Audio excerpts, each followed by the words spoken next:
Buenos Aires, cuánto lejos me vi, solo hallaba consuelo. Hoxe atópome ao carón dunha gran muller, na avenida 9 de Xullo. Esta gran muller foi moi importante para este país. Coñecedela todos, Evita Perón. Pero hoxe imos visitar a alguén que tivo a capacidade e a sorte de poñerse na súa pel e nos seus zapatos. Se queredes saber quen é, só tendes que acompañarme. En las notas de un tango dulzón. Hai algo máis arxentino que o tango?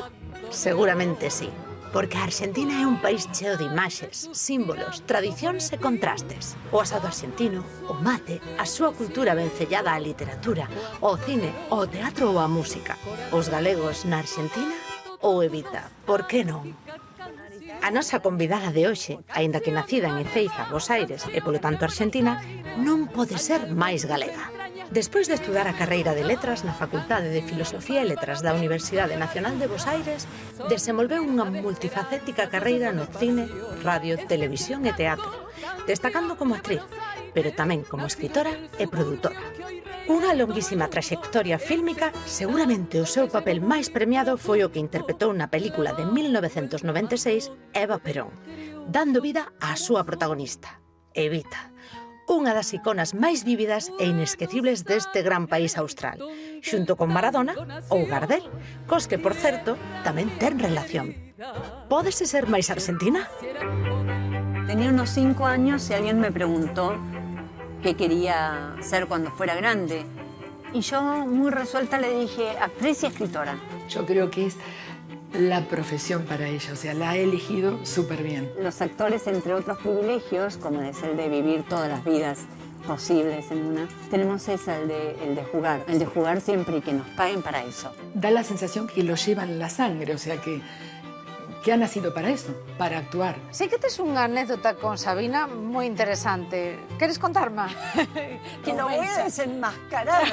Que supuxo para ti Evita Perón? Bueno, pues con la misma determinación que dije voy a ser actriz, dije sí voy a ser Eva Perón. Y de repente verla acosada por tanta gente y tan rodeada de tanta gente, y estar dando un autógrafo y no sé qué, y la tocaban y bien, la veían como, claro, como que era Eva Perón. Que cousas importantes da vida perdiches por conseguir o soño de ser actriz?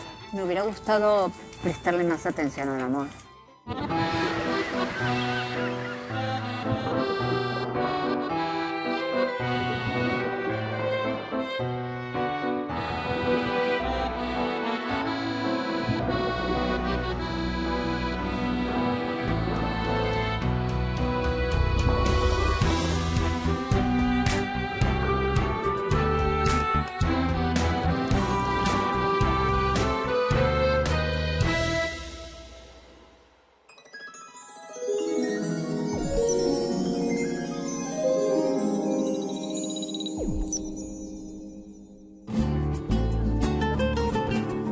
Ester Goris recibiunos nunha vila turística e balnearia da provincia de Bos Aires durante o verán arxentino, que para nós mudou nun día chuvioso e cheo de brumas típicamente galego. Se cadra polo sentimento de morriña que sempre a acompaña por Galicia.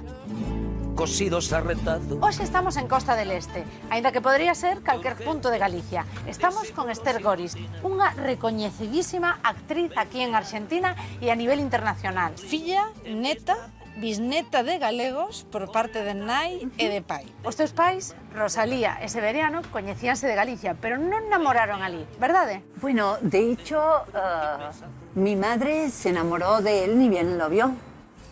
Pero a veces estas cuestiones de la posguerra civil española, mi madre me tuvo a los 40, aclaro esto, por las dudas. Entonces estamos hablando del periodo de posguerra y él ya siempre dijo que en cuanto lo vio se enamoró, pero él era de una familia muy, muy pobre y le decían a mi madre que ni pensara en él. Pero se hicieron amigos. Luego ella vino a la Argentina en 1950, en enero. Siempre hablaba sobre su viaje. Él ya había llegado aquí y, bueno, que le pidieron a mi madre que le llevara un paquete, que le hiciera llegar un paquete. Y así fue como logró seducirlo a través de cartas que se escribieron durante 2 años. Mi padre era jardinero, él trabajaba como jardinero en Galicia, por cierto, es uno de los que hizo, siendo muy niño, el Palacio de Oca, los jardines del Palacio de Oca, ¿sí? Y acá estamos entonces en estos jardines, los hizo mi padre cuando tenía 11 o 12 años. Por supuesto no los diseñó, sino que los plantó con otros 2 o 3 niños, que es una obra monumental, pero sin embargo, que hoy se cobra una entrada para poder verlas, pero fue plantado por niños, uno de ellos mi padre. Cortaba las cosas muy así y todo muy parejito, y a mí me gusta. Entonces, cuando él me ayudaba a hacer mi jardín en Argentina, siempre le gustaba cortar las cosas así prolijitas. Y yo le decía, pero papá, que a mí me gusta como si fuera la selva. Y él me decía, pero Esther, me vas a decir a mí que yo he hecho el Palacio de Oca. Pero finalmente me daba el gusto. Estando aquí, trabajó como estibador, cargando bolsas como hachero. Y era la época en que aquí, y todavía sucede hoy lamentablemente, muchos hombres duermen a la intemperie, muchos trabajadores, todavía sucede aquí. De modo que él tuvo tuberculosis y lo llevaron a Buenos Aires y mi madre lo cuidó durante 14 meses allí en un hospital muy conocido aquí de infectología, que es el Hospital Muñiz. Y pues cuando se casaron, ay, que me emociona esto. Normal. Ella salió de la casa de sus patrones y el del hospital. Y pues tuvieron la ceremonia allí con otra gente gallega que eran sus padrinos. E ademais houve unha cousa moi bonita nesa cerimonia que... Jamás estoy acostumbrada a llorar para trabajar, pero... Claro, pois se temos que chorar, choramos. Que non pasa nada, eh? Ademais estamos nun lugar que nos recorda agora mesmo moito a Galicia, porque está chovendo, fai vento, e como se estivésemos alá, verdade? Algo así. Pois volvendo a esa cerimonia tan bonita e especial, sei que houve teatro. Hay una cosa que también es muy linda, porque por esto un poco también me agarró la emoción. Mi madre trabajaba en la casa de sus patrones, claro, en esa época a las mucamas gallegas la quería todo el mundo por trabajadoras y por honestas y tal. Entonces, cuando se casó, sus patrones, que eran muy ricos, yo tengo un documental, Morriña, sobre eso, pero allí mi madre cuenta que ella iba a entrar por la puerta traversa. Siempre me decía, la puerta traversa, o sea, la puerta del costado, claro. Y cuando iba a entrar por la puerta de costado junto a mi padre, le dicen que no, que tiene que entrar por la principal, pero ella no tenía dinero para pagar eso, ¿verdad? Y cuando entra, están todos los empleados y los obreros de la fábrica donde trabajaba su patrón, y comienza un coro a cantar el Ave María. O sea que mi madre se casa con mi padre de esa manera. Por eso es que me conmueve tanto. Qué bonito, qué bonito. Sí, ¿verdad? Y fuimos a firmar a San Cristina, que era al lado, y entonces el cura nos dijo, ahora usted se agarra con el padrino y esperen en la puerta grande. A mí me llamó la atención, pues me habían dicho que entraba por la traversa. Bueno, entré y veo la niña, para que ella ya era más grandecita, con un vestido blanco largo y un canastito de flores delante mío. Y la señora un ramo de rosas hermoso me entregó. ¿Así? Así. Y yo no fue eso. Fue que vi que se levantó un montón de gente. Estaban los empleados, los obreros, los de las fábricas. Fueron todos a mis casamientos invitados por ellos. ¿Sí? No a comer. Sí. Sí, pero ¿y la foto? Bueno, claro, porque yo tenía fotos del casamiento. Y resulta que yo cuando salimos, yo me iba con nada más el padrino, que era el hermano Severino, la madrina era la de Figueiras, el marido de la madrina y un nenito. Y los niños de la casa, de los patrones, que los más pequeños empezaron a llorar, pero a gritos. Adiós, Rosalía, pero a gritos salía la gente a las puertas. Y yo le dije, perdone señora, pero yo no lloro porque soy tan feliz.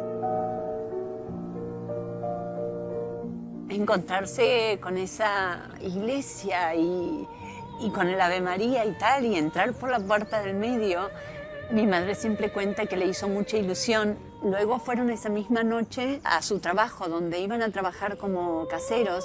Entonces, nada, y cuando llegó se encontró con que su patrona le había dejado ahí un ajuar de seda. Oh. Sí, sí. Mi padre había ido 2 años al colegio, pero a mi madre no la dejaron ir. Es decir, que mi madre va al colegio. Estamos hablando, claro, de la década del 30, ni bien iniciada la década del 30, ¿no? Ella murió a los 96 años, hace poco. De modo que a las mujeres no las dejaban estudiar todavía. Ya las hermanas de mi madre pueden estudiar, Sí. pero ella, que era la mayor, no.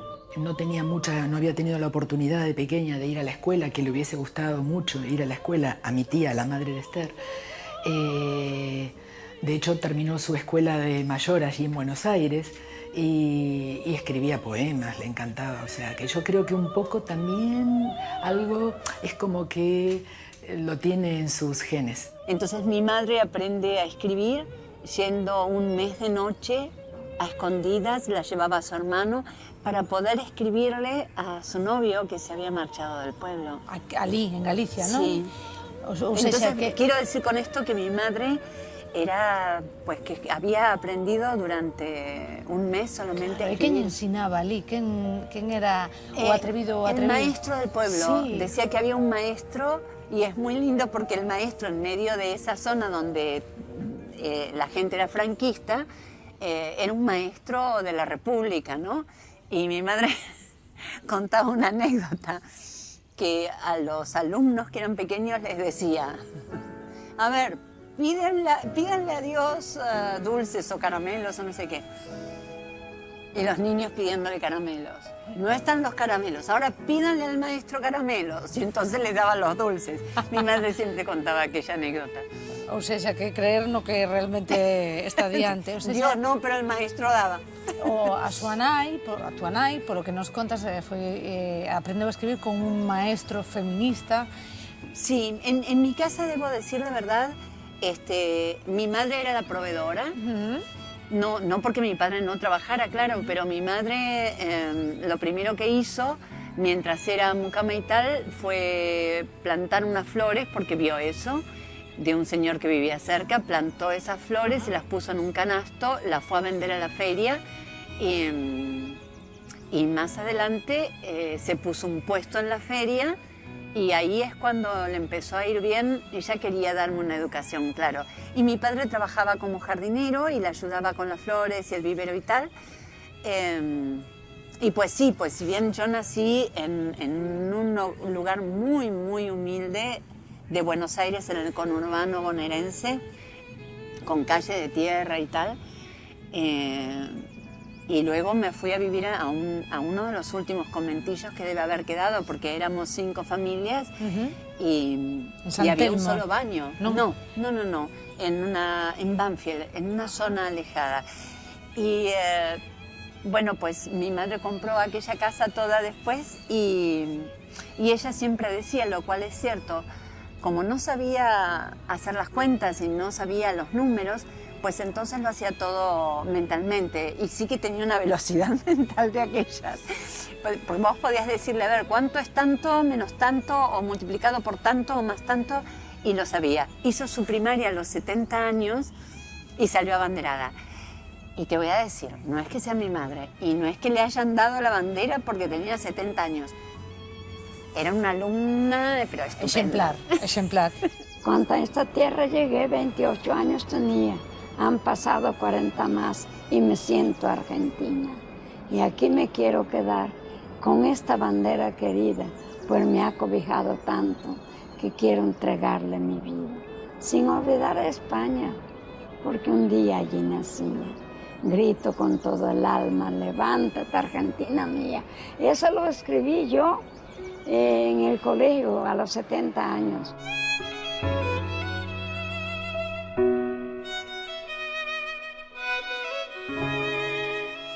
Tanto la infancia como la adolescencia fueron fantásticas. De hecho, Esther y yo tenemos recuerdos de verano, porque yo me iba a pasar una semanita, 15 días a la casa de ella, a Banfield, porque mi tío tenía una casa con finca. A mí siempre me gustaron las casas con finca.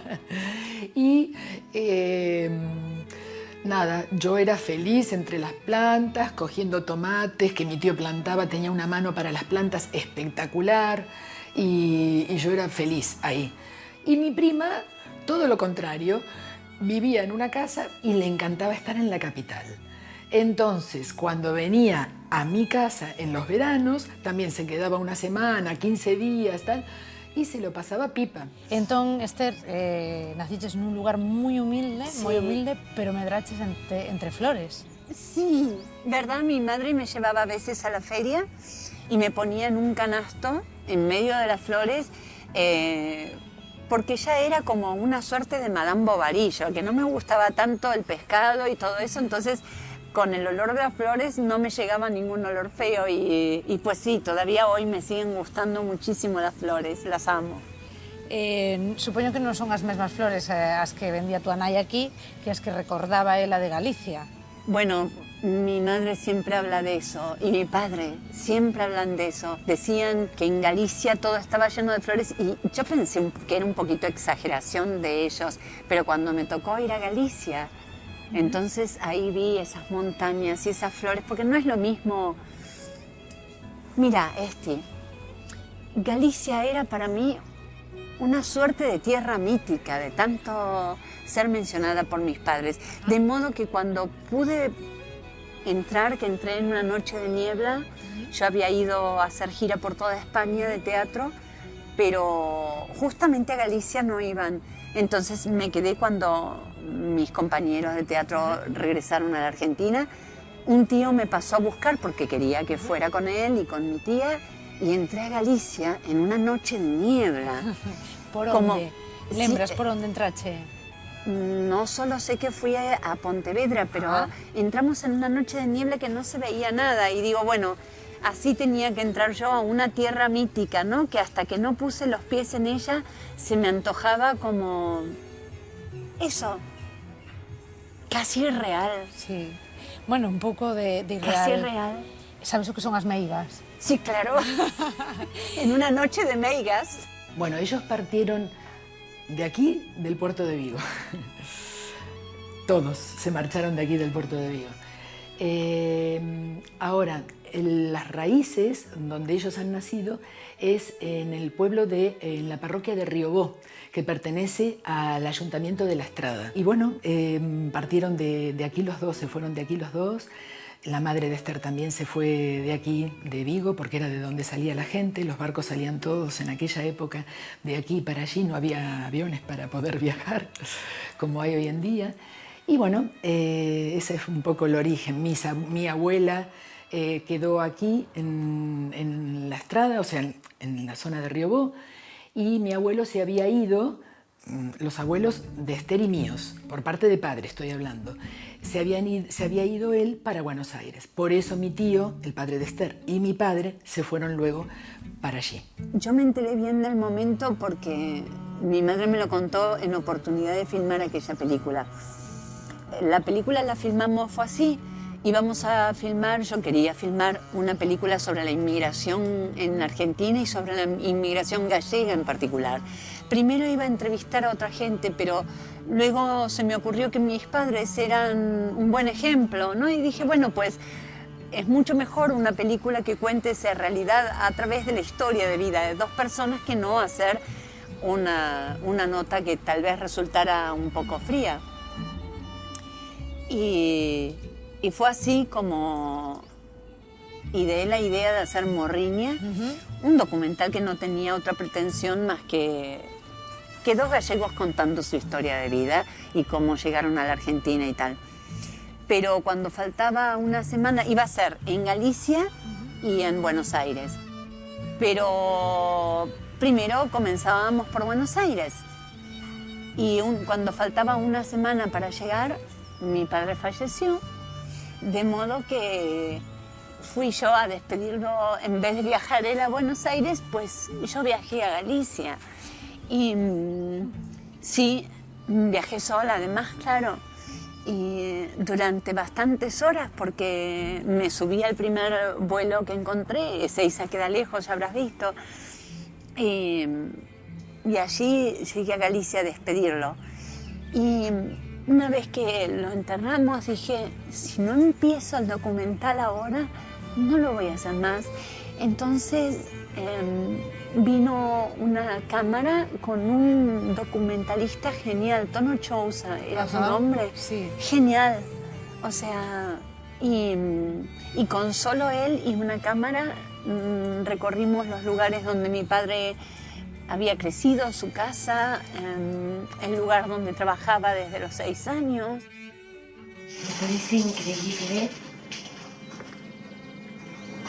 increíble que mi padre estuviera acá trabajando a los 6 años, casi sin comer, de sol a sol, y que le construyeran a los hijos la casa de las muñecas con cocinitas de perro en miniatura. Y mi madre me siguió durante la película, que acababa de enterrar a mi padre, y ella estaba siempre muy enamorada de él, porque siempre consideraba que ese amor había sido tan imposible. Pues sí, la película continúa en Argentina con ella, y ella se quedó a vivir acá. Mi tía Rosalía y mi tío Severino vinieron a vivir aquí a Galicia y estuvieron viviendo en la zona de La Estrada también.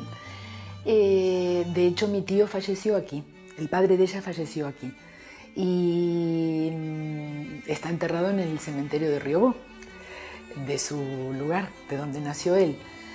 Luego mi tía se marchó para Buenos Aires y se quedó allí en Buenos Aires con Esther. Siempre decíamos que había emigrado a la Argentina una vez, había emigrado, había vuelto a España, y luego de España otra vez a la Argentina, así que 3 emigraciones tuvo. Pero era una mujer muy, muy alegre. Entonces sí, en esa película me contó su viaje, ahora retomo. En esa película ella me cuenta su viaje y me decía partir era como la muerte, ¿verdad? Era como la muerte porque tal vez no volvías a tu tierra y demás. Entonces ella cuenta que se iba, pero como a veces había gente que pagaba para poder irse, sí. Aunque ella tenía el pasaje, a veces no había lugar en el avión, porque ella venía de Italia, el avión, perdón, el barco, quise decir el barco, obviamente. Ya venía desde Italia y no había lugar, entonces se había ido sin decir nada. Y tuvo que volver a su casa, y cuando volvió se encontró a sus padres con todos los vecinos llorando y tal. Y bueno... ¿Por qué la escapó? Escapó para... No quería decirle a sus padres que para no despedirlos, y porque además tenía miedo de que no la dejaran venir, esta es la verdad. Tuvimos que volver. Tú no sabes lo que vi cuando llegué. Estaban todos los vecinos cuidando a papá y a mamá, como si hubiera 4 muertes, no como si fueran 4, porque estaba mi cuñada, la nena, y María, mi hermana, y yo. 4 de la casa. Y cuando volvimos a casa estaban llorando y todos los vecinos cuidándolos y consolándolos y diciendo no se van a volver, los van a ver. ¿Sabe lo que es eso ustedes? Bueno, papá empezó a gritar, ahora no se vayan, ahora no se vayan más. Pero ¿qué hacíamos todos allí? ¿Qué hacíamos? Si teníamos una sola casa y nos queríamos casar algunos de nosotros, ¿y a dónde íbamos, usted? Había que emigrar, sí o sí. Qué historia tan... Por la tristeza, ¿verdad? Sí. Y bueno, pues se vino entonces después aquí y te decía que fue una mujer muy luchadora, y en realidad la proveedora, si bien los dos trabajaban, mi madre, bueno, pues como siempre me decía, mira, Esthercita, no importa quién gane más. Si el papá o la mamá, lo bueno es que alguno de los dos lo puede hacer. Así que yo crecí en una casa completamente Igualitaria. Igualitaria, sí. Y luego me dediqué a estudiar letras y en la Universidad de Filosofía y Letras, entre los escritores igual y tal, no era tampoco muy frecuente el machismo. Y luego actriz, que también es una profesión, claro que fíjate vos que los productores en general son varones, con lo cual no es que lo hagan a propósito, es que se le ocurren antes historias de varones que historias de mujeres. Recién ahora las historias de mujeres están siendo las más grabadas y eso me da una gran alegría. Pero siempre he tenido que hacer historias donde muchos de los personajes, digamos, eran varones. Por suerte yo igual tuve desde que me inicié personajes muy, muy interesantes en televisión y bueno, y en teatro también, pero en teatro también uno se los busca un pouco, ¿no? Sí, bueno, pois que saibas que en Galicia hai moitas produtoras mulleres. Qué bien. Sí. Qué bueno. Sí, sí. Pues qué bueno. É unha apreciación que non ven en guión, pero sí, hai moita muller productora.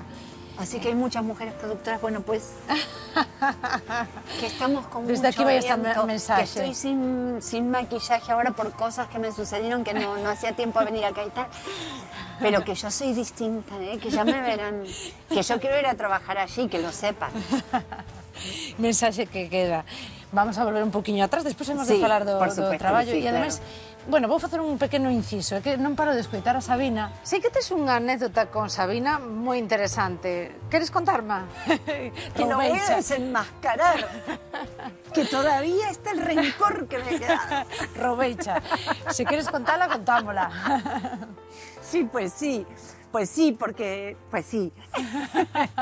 Bueno, nada, es que en una oportunidad en la Embajada de España se hacía un homenaje a Sabina, ¿verdad?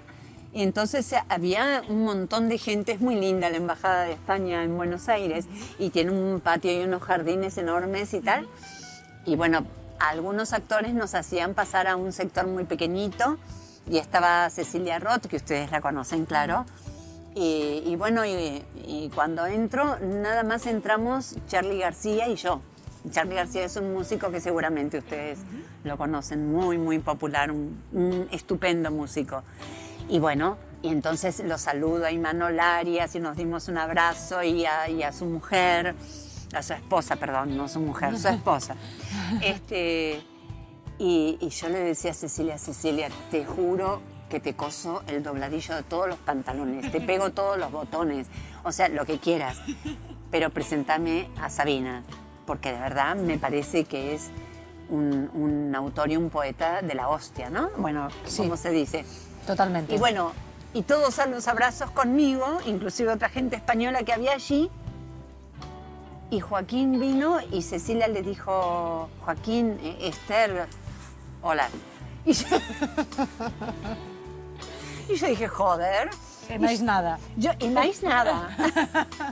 Me salió más portugués que más brasileño que Bueno, gallego, pero no entenderse, importa. No, así que veas lo que te has perdido, Joaquín. Claro, ahora él dirá, pues sí, que encanto de mujer con los pelos así volando. Fermosísima, Como fermosísima. verás lo bien que has hecho, por el aspecto que tengo hoy. Mira, se che digo que te quedes con unha canción de Sabina, con cal te quedarías? Ay, caramba, con muchas, hay muchas que me gustan. Sobre todo sus poemas. Tengo un DVD, un CD con sus poemas, y durante un tiempo he de decir que se había quedado atascado también el auto. Yo lo había puesto porque me gustaba escucharlo todo el tiempo, pero también es cierto que se me quedó atascado, con lo cual cada vez que prendía yo el auto ponía el de Sabina, pero era de poemas. A ver, si tuviera que elegir una canción, tal vez, sí, que el escenario te peine las canas, qué que no bonito. te cierre el bar de la esquina, ¿verdad? Qué bonito, qué bonito. Esa, y cantada por él y cantada por Chabela, y que si tienen ustedes otro mérito más es haber rescatado a Chabela Vargas. Que el fin del mundo te pille bailando. Que el escenario me tilla las ganas. Chabela Vargas, que la conocí ¿Ah, sí? Pues sí, porque hay 2 teatros muy importantes en Córdoba. Y veo que el productor estaba refunfuñando y bueno, vamos a hablar un poquito más. Y la puta madre, la puta que lo parió, pero ¿por qué no me avisaron y tal? Y yo dije, ¿pero qué le pasa a este hombre? O sea, y es que al mismo tiempo que yo actuaba ese fin de semana Chavela Vargas en el otro teatro. Ah. Y yo una alegría en cuanto me enteré de eso, pero estábamos a la misma hora y yo ya había averiguado y me dijeron, quédate tranquila, porque igual Chavela canta mucho, entonces vos vas a poder terminar e irte al teatro. Entonces, así yo estaba haciendo Coco Chanel y estaba con collares y peluca y los tacones y tal, disfrazada de Coco Chanel, pintada como una puerta, claro, por el escenario. Y terminé de saludar al público y bajé por la escalera del escenario y empecé a correr y me separaban unas cuadras que yo hice corriendo, corriendo, corriendo y cuando llegué, Chavela ya había terminado porque ese día cantó poco. Oh. Entonces dije, pues ¿dónde está? Por favor, ¿puedo saludarla? Y me acuerdo que llegué y me dio un abrazo muy grande y le dije, Chavela, que vengo corriendo desde hace tanto para darte un abrazo y conocerte. Y me dio un abrazo muy grande y recuerdo que me dijo, qué jovencita, qué jovencita. Y yo, claro, no era tan jovencita, pero... Bueno. Pero me acuerdo que dijo, qué jovencita. Qué bonito, ¿no? Qué bonito ese encontro. Ay, sí, ese abrazo no me lo olvido más. A tu nai e a teu pai, lembrasles que cantaran algunha canción, que trouxeran dala? Sí, mi madre cantaba fatal. Nunca conocí una persona que desafinara tanto. Es que es imposible desafinar tanto. Pero mi padre ya cantaba mejor. Aigriños, aigriños, aigriños, aires, aigriños da miña terra. Oh, qué bonito. Sí, y en las fiestas que se organizaban en los lugares gallegos, yo recuerdo que iba, siendo muy niña, y se ponían unos tablones. Qué lindo era eso, qué lindo era eso. Comíamos pulpo y tal, y luego se levantaban los caballetes y empezaba a tocar la orquesta y yo bailaba el paso doble con mi padre. Y bailaba un paso doble que a mí me gusta, que he puesto en alguna obra de teatro que dirigí, y pues me encantaba ir a esas fiestas y bailar con mi padre. Levaime airiños como una folliña seca. Fiestas y bailar con mi padre. Y comíades pulpo, como me contas, pero sí, soy seguramente... fanática del pulpo. ¿Sí? O sea, soy fanática. Sí, mellor o pulpo que o cocido. No, eso no. Eso sí, no. Porque sí. Eso cuando iba de visita, yo iba a Galicia mientras mis padres estuvieron vivos 1 o 2 veces por año. Y el caldo gallego, pues, que siempre era... Y además, mis tías comían mucho. Bueno, yo también, ¿eh? Sí, yo también, como muchísimo. Y nada, que cuando iba, por más que comiera, me ponían el unto gallego, el unto gallego. O famoso unto. O famoso unto. Eso no me gustaba tanto. No estaba acostumbrada al unto. Pero recuerdo que había terminado un plato y come más, y come más. Y yo decía que no me queda espacio para las cigalas. É unha frase moi da boa galega. Non comiche nada, tens que comer máis. Non comiches nada. Sí, pero mujer, si no comiches nada. Plato tras plato. Como, cando chegaron aquí os teus papás, en que traballaron? Llegó a la Argentina un día y ya estaba esa misma noche trabajando de mucama en una casa. Y que los patrones en esa casa salían todo el tiempo. Y claro, ella estaba acostumbrada a estar con mucha gente y la alegría gallega y tal. Y adelgazó muchísimo, era muy flaquita y se enfermó. Y fue entonces, tuvo que salir de ahí a la casa de estos patrones donde había mucha gente y tal, que fueron los que te conté que le hicieron aquella sorpresa tan bonita, sí, ¿no? de la Ave María y tal. A túa nai foi referente na túa conciencia permanente na loita pola igualdade dos dereitos da muller. Sí. Podesme contar como te educou nesa igualdade? Para mí era completamente normal. Recuerdo que más adelante, cuando estaba ya en la facultad, tenía una compañera que siempre se sentía mal para con su padre, ¿no? porque tanto ella como yo trabajábamos al mismo tiempo que estudiábamos. Yo estudiaba teatro por un lado, letras en filosofía y letras para completar la formación humanística, porque en ese momento estaba la dictadura en Buenos Aires. De modo tal que, justamente el conservatorio de teatro no era muy bueno, no era una carrera universitaria. Sí. Entonces, yo estudiaba 2 carreras más trabajar. Y mi compañera siempre hablaba en contra de su padre, decía que su padre no había hecho, no había buscado una vida de poder sostenerla. Y yo le decía, bueno, tu padre no pobre, pero tu madre tampoco ha podido, o sea que si vas a ponerte mal con tu padre, pues hacelo parejo. Claro. Claro, para mí no existía eso de que el hombre tuviera que ser el proveedor. Claro. Y además mi madre decía otra cosa. Mira, Esthercita, búscate un hombre cariñoso, porque mi padre no era tan cariñoso, eso sí. Conmigo sí, y después al final, cuando fueron más grandes, con mi madre también, pero... Entonces, que tú lo vas a poder mantener igual que tu madre. Claro. ¿Ves cómo mamita mantiene a papá, que no le falta nada? Bueno, pues tú lo vas a poder mantener igual. Y yo digo, ¿qué educación me ha dado mi madre, no? Porque bien podría estar con un hombre.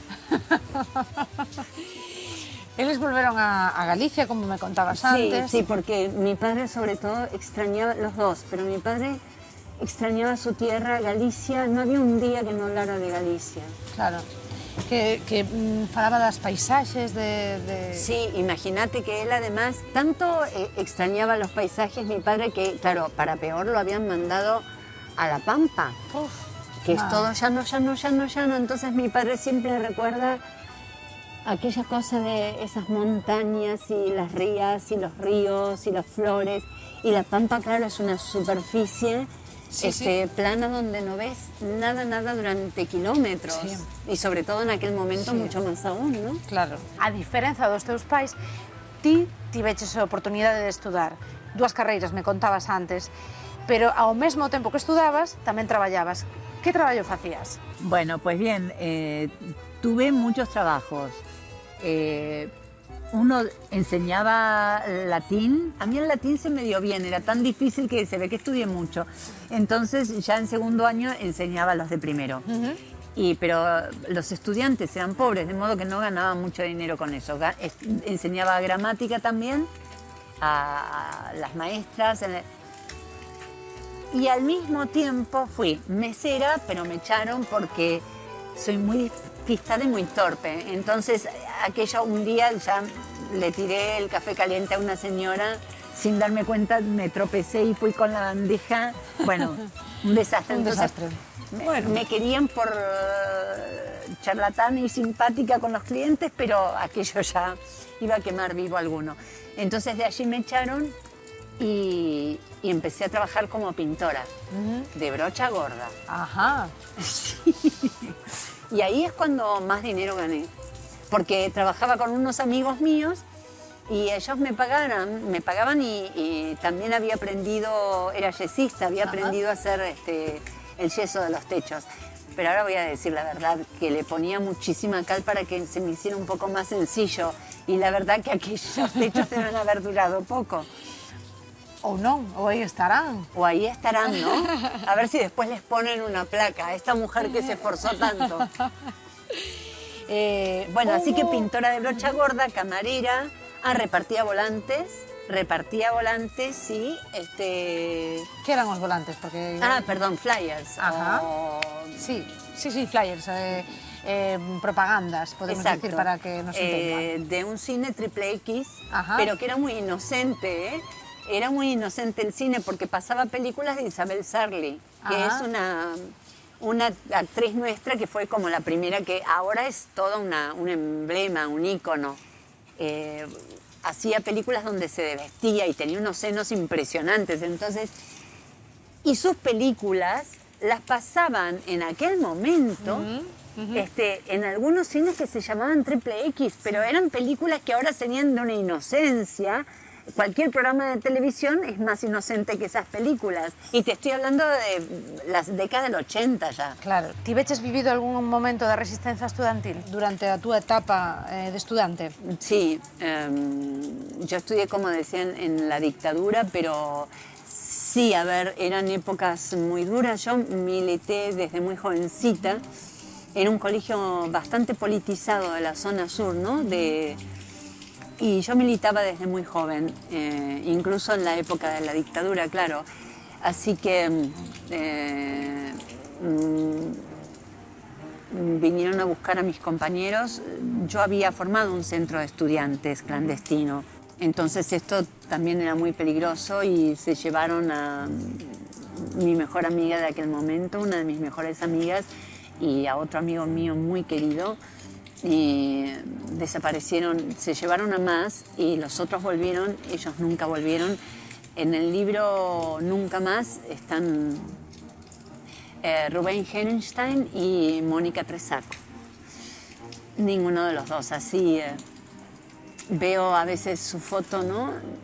Los 24 de marzo, que es cuando se cumplen los años del inicio de la dictadura argentina, lo que se dio en autodenominarse, ¿no? Proceso de reorganización nacional, y siempre los veo congelados en el tiempo. Yo tuve algunas dificultades, pero zafé, como dicen aquí. Sí, anduve y me iba a ir a España. Mi madre me iba a mandar a España para salvarme, pero claro, no era fácil salir del país si habías tenido algún tipo de... Estabas involucrada, aunque fuera en un centro de estudiantes. Sí, sí, ¿no? sí, sí. Duro, muy duro. Sí. Sobre todo perder... Sí, de alguna manera creo que entonces cuando uno sobrevive a esas tragedias, yo creo que tiene que hablar, ¿verdad? Tiene que decir algo. ¿Quién era?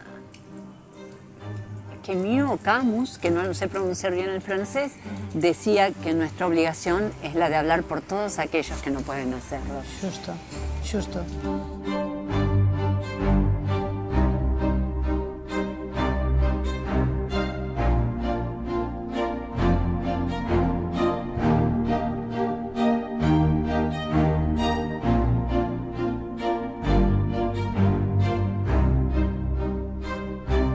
Fuches actriz moi nova, como me contabas antes.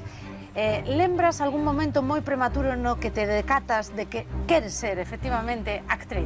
Tenía unos 5 años y alguien me preguntó qué quería ser cuando fuera grande. Y yo, muy resuelta, le dije actriz y escritora. Y no sé quién era esa mujer, tampoco recuerdo bien su cara. Mi madre tampoco la recuerda. O la recordaba, perdón. Y sé que me dijo, entonces vas a seguir siendo una niña siempre. Y eso, ¿por qué? No. Y entonces ella me dijo, porque los escritores y los actores siguen siendo niños toda la vida. Y en ese momento era una frase que no terminé a lo mejor de entender del todo, pero cuando mi profesora preguntó en nuestra primera clase por qué queríamos ser actores o actrices, yo contesté para seguir jugando toda la vida, o sea que... Claro, de feito, en inglés, to play é actuar, sí, o sea, claro, to play es actuar y jugar, y creo que los actores, entre otros privilegios, como es el de vivir todas las vidas posibles en una, tenemos esa, el de jugar siempre y que nos paguen para eso. Yo creo que es la profesión para ella, o sea, la ha elegido súper bien, porque da la sensación que lo llevan en la sangre, o sea, que ha nacido para eso, para actuar. Ao longo da túa carreira dilatadísima como actriz, teste atopado fronte, dentro das túas películas, a grandes mitos da Argentina, como Eva Perón, Carlos Gardel ou Maradona. Como foron estas experiencias cinematográficas? Sí, en Carlos Gardel pues se hizo una película que se llama El día que Maradona conoció a Gardel. Pues entonces era una película donde el demonio era una mujer y tal, que era mi personaje, y tenía cautivo a Gardel porque lo amaba mucho. Entonces había hecho con él un pacto antes de que se muriera en Medellín, que en Medellín se muere Gardel a los 45 años. Y lo tenía secuestrado hasta que un ídolo como él apareciera en el mundo. Entonces, claro, había aparecido Maradona y Maradona tenía que rescatarlo de mis garras. Y también trabajaba Alejandro Dolina, que tengo entendido trabaja en España en radio también, cada tanto viaja. Bueno, pues, pero yo hacía el demonio en esa y de hecho debo decir de Diego que era un ser extraordinario como persona. Yo reconozco, por supuesto, sus méritos futbolísticos, pero era una gran persona, más allá de los problemas que tuvo en sus últimos años. Una gran persona. Ok. Entonces podemos decir que en Maradona, o sea, en Argentina hay un papa y un deus. Es verdad, un papa, un dios, Evita. Evita, por supuesto. Y también Cristina, ¿verdad? Entonces, hablando de Eva, ¿qué supuso para ti Evita Perón? Bueno, pues con la misma determinación que dije voy a ser actriz, dije sí voy a ser Eva Perón, pero así como si yo te dijera, bueno, y cuando muchas veces me lo habían propuesto, no sé por qué, pero era así. Y finalmente cuando Madonna la estuvo filmando y fue a Argentina, yo dije esta vez puede ser que se dé, pero claro, querer hacer Evita, todas las actrices de 20 a 90 años queríamos hacer Eva Perón. Y bueno, pues tuve la suerte de quedarme yo con el personaje. Además, en un momento se hicieron... Hay 18 actrices que interpretaron a Eva Perón en la Argentina, pero la película que hicimos fue justo al mismo tiempo que la de Madonna y tuvo mucha repercusión en el mundo. Yo me quedé un poco impactada el día que me invitó a la presentación de la película de Eva Perón, porque, claro, yo tenía la relación con ella de prima, familiar, y de repente verla acosada por tanta gente y tan rodeada de tanta gente, y Esther dame un autógrafo y no sé qué, y la tocaban y bien, la veían como, claro, como que era Eva Perón, mucha gente con sus ideales de peronistas y tal, y yo decía, ay Dios mío, pobre Esther, porque de verdad es muy fuerte todo eso que le pasó en ese momento, de repente tener que asumirlo, porque eso te pasa así, a lo mejor de un día para el otro. Por cierto, en España no, porque primero llevaron la de Madonna, como era un musical y tal, no gustó tanto, porque en ese momento, en la década del 90, finales del 90, no había una cultura del musical todavía. Y entonces, cuando llegó la nuestra, el distribuidor, que había sido el mismo, la puso durante un mundial y en el verano, o sea... Una dura competencia. Dura competencia. Casi imposible, ¿no? Esther, como afecta a pandemia no mundo dos actores e as actrices? Pues fatal, ¿verdad? Si bien el mundo entero está asolado por esta suerte de catástrofe. No, suerte no, es una catástrofe verdaderamente. Sí. Espero que ahora la vacuna empiece a ser el final de esta pesadilla. Sí. Pues Argentina es un país que tardará un poco más en levantarse, ¿verdad? Porque venía de 4 años un poco difíciles. Sí.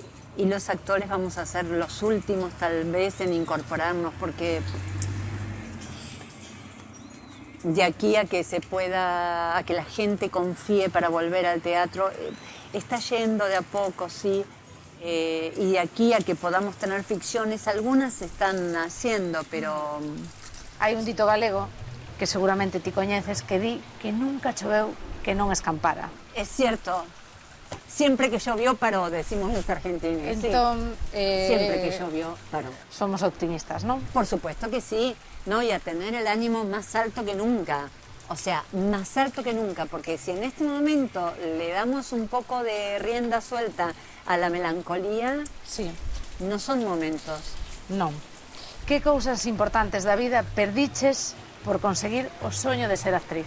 No fui consciente de que lo estaba perdiendo, no fue algo que hiciera a propósito, no fue algo que eligiera, pero sí es cierto que tanto actuar fundamentalmente y escribir me apasionaba tanto, y los proyectos que iba teniendo y tal, que me hubiera gustado prestarle más atención al amor. Tal vez el amor era algo que pasaba, y por supuesto que lo viví muy bien y muy feliz, pero era algo que pasaba mientras yo me apasionaba trabajando en lo mío. Me hubiera gustado prestarle más atención al amor.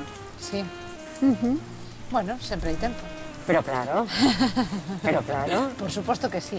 En 1990 falábamos que fuches a Galicia por primeira vez. Isto foi con Tango Varsoviano, a obra que me contabas ao principio da entrevista. Sí. Que foi para ti esa obra, ese momento? Una obra que ganó premios en muchas partes del mundo. Estuvo 11 años en cartel, fue una obra de teatro independiente que ensayamos en un sótano. Yo ya era actriz que trabajaba, era medianamente o bastante conocida en la televisión y fui a ver una obra de ese director y quedé tan impresionada que le dije, quiero trabajar con usted, tómeme una prueba. Y justo se estaba por empezar a ensayar esta obra y bueno, gané la prueba y durante un año ensayamos esa obra que finalmente estuvo 11 años en cartel y dio giras por todos los festivales de teatro de arte o alternativo del mundo. Y gracias a él pude conocer mucho del mejor teatro. Tango Varsoviano, así es. Sí, e falando de tangos, hai outro tango que di volver. Para cando volver a Galicia? Ay, volver, pero no voy a estar con la frente marchita, como dice el tango. Porque el tango, no sé si advierten, pero es un poco melancólico, ¿verdad? Sí, sí, un volver con la poquitinho. frente marchita. No puede estar la frente alta. Claro que sí. Soy muy fanática de Galicia, como es lógico, ¿verdad?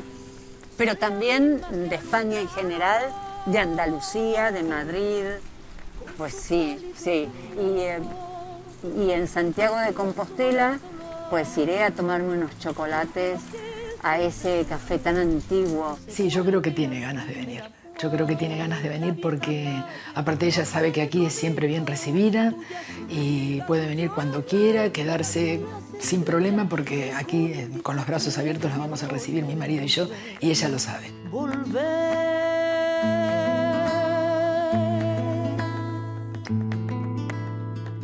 Con la frente marchita, la nieve del tiempo platearon mi sien. Sentí. Que emocións che invadiron cando chegaches a Galicia e a viches por primeira vez? Pues muchas. Sentí que eso, como te decía antes, sí, ahí también aflojé, ¿eh? Ahí se me piantó un lagrimón, como diría en el tango. Qué bonito. Porque era como si un desprendimiento de Galicia que había quedado en Argentina volviera a su sitio. ¿No? Como una astillita que hubiera quedado igual. Amo ser argentina, amo este país, pero por supuesto Galicia y España es eso, como una astilla que quedó en Argentina. Un pedaciño, ¿no? Un anaquiño. Y ella ha vuelto a ver a sus padres, creo que también vino alguna vez algo por tema de trabajo y cuando vino a ver a sus padres pues también me vio a mí, nos vimos, estuvimos juntas. Fueron momentos pequeños pero muy buenos. Houbo moito contraste entre as fabulacións da Galicia de que constantemente che falaba teu papá e a realidade que biches ao chegar ali. Sí, una cosa. Que la primera noche que pasé en Galicia lloré toda la noche. Porque mi madre siempre me hablaba de los domingos y los bailes y la fuente y yo había imaginado aquello como en mi imaginación. Era una suerte de manantial, nunca había averiguado eso, ¿verdad? Y cuando llegué y vi la casa, que era hermosísima, una casa de piedra, que ya no está más, por cierto. Era una casa como de 400 años, pero vi que era pequeña para 11 hermanos y los 2 padres.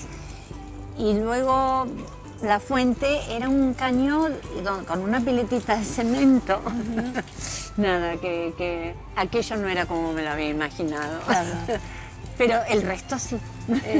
Para rematar a nosa entrevista, que levamos escoitando a Sabina todo o tempo prácticamente. Así es. Buenos Aires non é como imaginabas, fui a caminar, decía nunha das súas letras, agardámoste en Galicia para que veñas facer o camiño ou para que fagas un camiño de actriz tamén ali, con moitas historias de mulleres galegas que hai por contar. Quero darche as grazas por acompañarnos neste día tan galego aquí. Sí, ¿verdad? Es que un poco me encargué de esto, ¿eh? Sí, es muy buena productora. Es un decorado, es un decorado. Claro. En cuanto a atravesar los árboles, ya No me digas que eres mala productora. Con las mangueras. Sí. Y hay una frase hablando de caminar y de mentiras, una frase de Sábato donde habla de la inmigración y dice: ay, Buenos Aires, ese continente donde el dinero se agarraba caminando por las calles. ¿Cómo me mentiste, Buenos Aires? No es exacto, pero... Pois con isto pouco máis hai que decir. Moitísimas grazas por recibirnos nesta paisaxe que nos fai recordar tanto a nosa Galicia e vémonos facendo camiño ou facendo unha película en Galicia. Moitas grazas, Esther. Grazas de corazón. Gracias. Que no te vendan amor sin espinas. Non nos mentiu a nosa convidada porque, como dixo tamén Ernesto Sábato, calquera expresión é, en definitiva, un xénero de sinceridade. Como a esa sinceridade que desprende Esther Goris en cada unha das expresións artísticas que domina, sexan no cine, na literatura, o teatro ou a televisión. Pero, sobre todo, na vida. Que no se ponga la luna de miel.